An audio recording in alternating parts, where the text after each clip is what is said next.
Sarah Firth reports from now one of the evacuation centres in London. Sarah, so you're at the scene. What's the latest you can tell us on the situation?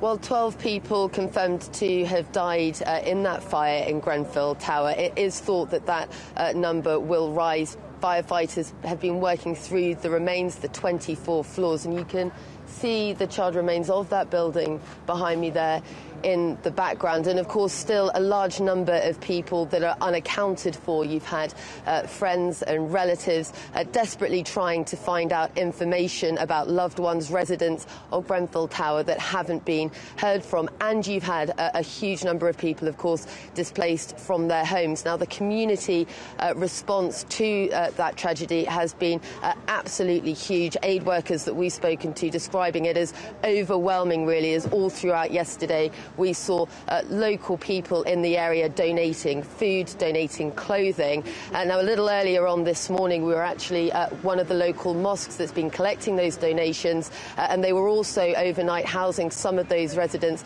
that had been displaced, and they spoke about the obviously very emotional situation that some of those people are in, and we can take a listen to that now. The locals are very distressed, as you could imagine, absolutely heart-stricken, and they really don't know what to do at this moment in time. There's such a lack of information. There is a father sleeping upstairs who went to sleep hysterical, who doesn't know if his wife and 2 children are still alive or dead. He's gone to sleep with the knowledge, without that knowledge, whether they are alive or dead. It's been very difficult, very traumatic, very challenging, very distressing, and the information doesn't seem to be coming out.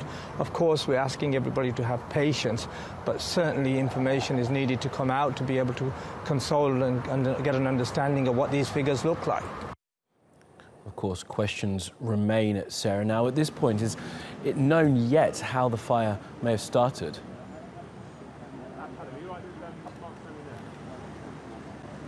It's not at this point. The cause of that fire is unknown. It's thought that it started on the 4th floor, but as you said, there are going to be big questions that need to be answered. Now, the Prime Minister has promised a full investigation. As we said, we've had firefighters combing through the remains of those 24 floors. It's thought we'll get a little bit more of an update later on today. Of course, as we said, family and friends desperately looking for information about those who are unaccounted for. And there's anger too, because some of the residents' groups here say that they have raised warnings in the past about a situation like that, and they said those warnings were ignored. Now, to speak a little bit more about that, I'm joined by Andrew Teacher, who is a property expert.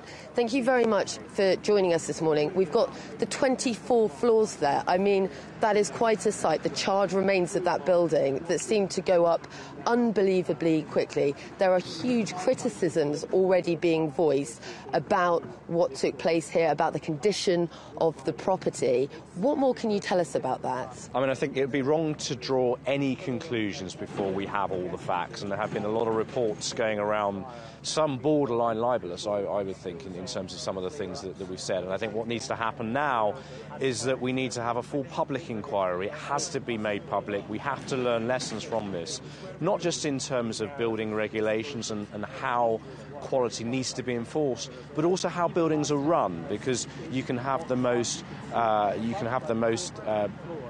well-designed building that has fantastic fire protections in, but unless you have the operational enforcement to ensure that things are checked regularly, ensure that everything's working, there is no way to prevent problems arising in the future. You're absolutely right. That full investigation has been promised. We don't yet know the cause of the fire, but a lot of talk has been focused on the cladding of the building. For people who have no expertise in this area, what is the cladding, and why is there such focus on this as a potential contributor to how quickly the fire spread? Well, cladding is essentially the wrapper around the building. It's not part of the structure, but it does help the structural integrity by preventing against water leakage, by, in theory, preventing against fire. But the way that fire will typically be blocked in tall buildings, even in this building when it was retrofitted last year, will be through fire blockers that essentially sit between the floors. And that's why you will have heard a lot of people talk about this policy of staying in the apartments, staying in the flats in event of fire. And that's because these buildings are theoretically designed to stop fire spreading through the building, and the rate at which it has spread through this building in around 15 minutes, that would imply that there's either been some kind of accelerant there, such as a gas leak or something like that, or some other cause that would be a contravention of building regulations, which ultimately, when this building was retrofitted, would have had to have ticked the box of. OK, thank you very much for joining us there. As we said, very big questions that are being asked today. You have the charred remains of Grenfell Tower behind us there, and of course this morning still a huge number of people both displaced from their homes and friends and family desperately looking for more information, and it is hoped a little later on today we'll get a further update. OK, Sarah in London, thanks.